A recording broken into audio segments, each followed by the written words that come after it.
When you were a child, you used to express yourself, you used to ask questions, you used to want to know things, you used to go around naming things around in the world, and you really used to be so excited, looking forward to be an adult, so that the things that you used to feel that were limiting you as a child, you will do them when you're an adult.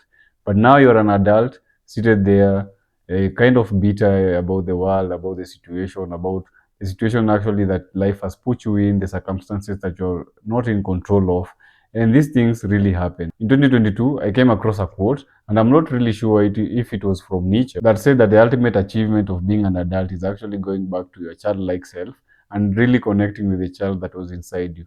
And in the modern world, we really confuse this inner child with the child that is actually referred to by these philosophers, I think. This is just my thoughts on this. And the child that we identify with in this modern world is a wounded child, the child that did not get the things that he or she desired when you were a child. And when you really see this when you're talking with people, and people else will do things to you, and then instead of taking accountability for their actions, they start justifying their action with an action that was done to them when they were children. And that's really, I don't know if that's the child, or this is just the wounded ego. I do believe that this is the wounded ego. And this child that people refer to as my inner child is when you go out in a public setting, and someone starts behaving in a very very queer manner. No, not like in a matured manner, but just a very queer manner of behaving. And they actually say, "Hey, my inner child is happy because I've done this, and my inner child is happy because I've done X and Y and Z." And I really don't know if this is the child that actually these people refer to, because from where I came to stand on this thing is that the inner child is actually the child, okay, the part of you that retains hope and still wants to know more about the world. The part of you that is curious, the part of you that is inventive, does not act childlike, but is just mature, but willing to learn. It's like that willingness to learn, education, that willingness to go out in the world and saying, yes, I've accumulated this experience over this amount of years, but I'm not okay. I'm willing to be corrected on them, and I'm willing to change my worldview as I'm interacting with the world. This is really the child that I believe that it's so important that us as adults we connect to. The child that knows the bitterness of this world, a child that knows how painful betrayals are. For example, I'm going just to use a situation that is not that good. A person who has been betrayed in a relationship, a woman or a man, you've built a commitment over the years, you've seen how ugly the human nature can be. But instead of just being cynical and bitter about the world, you say, hey, yes, that exists, but you still choose in your very many ways to see the good in people. That's really the child that I think many of these philosophers refer to. Not the child that never got to do things and justifies his action because of his moral failings, but the child that is curious, the child that is humble, the child that is willing to interact with the world, the child that goes out to the world and sees a bad thing and goes and actually corrects it. It's like a hero like figure. It's a hero like figure, actually. And I came across a quote by Steve Jobs, actually, when he was talking about the world around you is shaped by people who are not smarter than you, people who are just ordinary people who saw problems in the world and decided, hey, I'm going to act on this actually. And that's the kind of child that I refer to. That's the kind of child that you need to find in yourself, because this world is really ruled by people who are bitter, people who are cynical, people who have very, very evil intentions for humanity. But the child in you will see that and say, hey, I don't know, I'm not in the, I don't have any armies backing me up. I don't have anything important, but I can just do this one thing and fight this evil, because I came to understand that evil in this world works because of inaction from us. We are the ones who actually tolerate this evil. We are the ones who see bad things happening, and instead of rising up and saying, hey, I'll not allow this to happen when I'm alive. This can only happen over my dead body. We don't really do that. We just like, hey, you think about the security, you think about your safety, you think about, hey, if I stand up against this person, I'm going to lose X, Y, and Z. And so I'm willing to tolerate this evil action being done for the sake of my safety. And actually, this is one of life's central question. The question of security versus freedom. And I think this is really, really expressed quite accurately in the temptations of Jesus when he was being tempted to turn stone into bread. And there have been a lot of interpretation about that story, but how I understood it at first is it is really this temptation from life. Are you going to stick with what you know, or are you going to go into uncertainty, look into the things that you actually don't know, and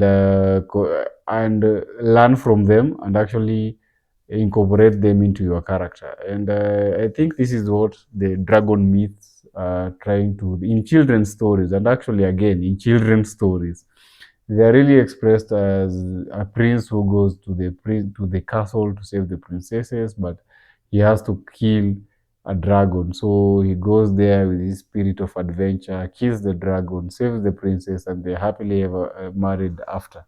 And when you talk to the people who we refer to as intelligent these days, these people are really not that intelligent. I came to understand that the way that we view intelligence in the modern world is actually very flawed, because we view intelligence as someone who is a cynic.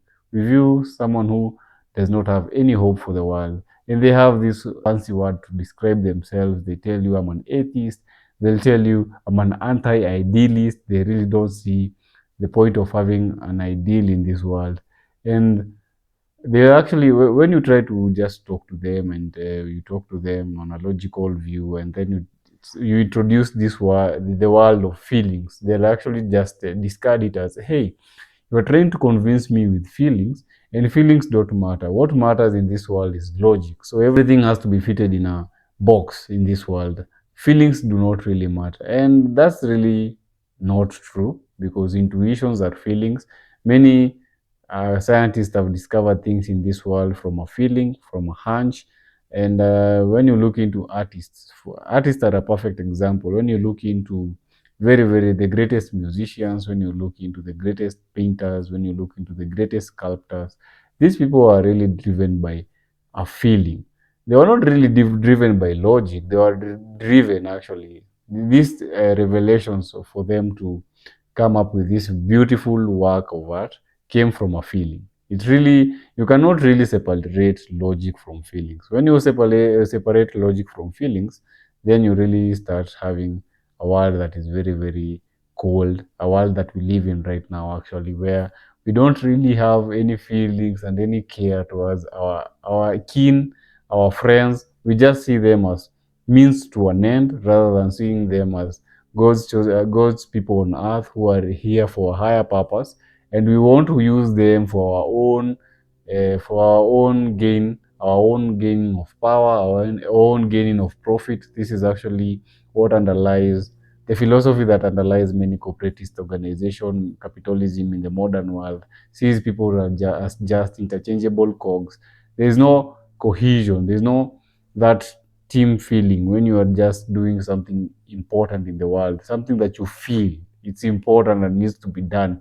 We have really killed the inner child in us. And this is the world that we live in. We live in a world of cynicism. We really live in a world where we really believe that, hey, marriages can never work. We really believe that we do not have to have children. We see children again as a hindrance to our dreams. So if you maybe get pregnant in the middle of you achieving pursuing your dream, you see this child as an inconvenience. And because he is an inconvenience or she is an inconvenience, you decide, hey, I'm going just to abort this child, and I'm going to have the child when it suits me to have a child. And this is the world that we live in. This is the world that we are really disconnected from the divine. We are really disconnected from these great teachings, and we have killed the inner child in us. And when you talk to a person who is presumed as intelligent, the person who does not have any connection to his feelings or intuition, then that person has also really killed the child inside them. They've been allowed to be influenced with the world. They've allowed the world to corrupt their view. They've killed the inner child inside them. Going back to the quote by Steve Jobs, that the world was really not shaped by people who were smarter than you. Those people, the inner child is very active. And I'm going to use the example of Michael Jackson, for example. Michael Jackson was really known to love children, and he loved being around children because he saw the innocence that children have. Children just express themselves authentically. They see something, they name it. They see something going astray, they correct it, and there's really nothing hindering them. They do not ask themselves, hey, what will this person think of me when I do X and Y? What face do I need to wear in this situation? Children really don't work that way. Children just do things. And this is something that we really need to go back to as an adult.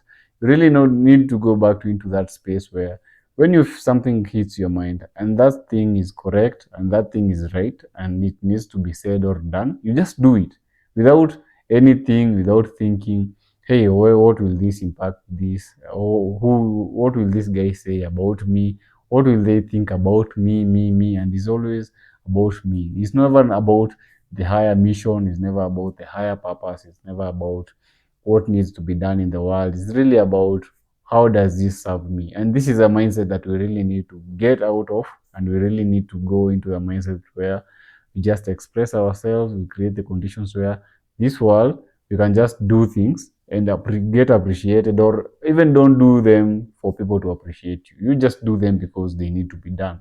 And this is a mindset that prevails all great entrepreneurs, all great artists, any person in this world who has done anything of significance.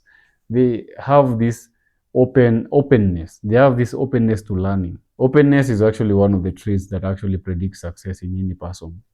Just being open to learning, open to new experiences, and not really using the child archetype, which is a very sacred archetype, to justify your actions, to justify your moral failings, and just using them as it should be used. And this is how you're going to win. This is how you're going to enjoy this life. You're going to love living this life. And yeah, that's pretty much it. Till next time.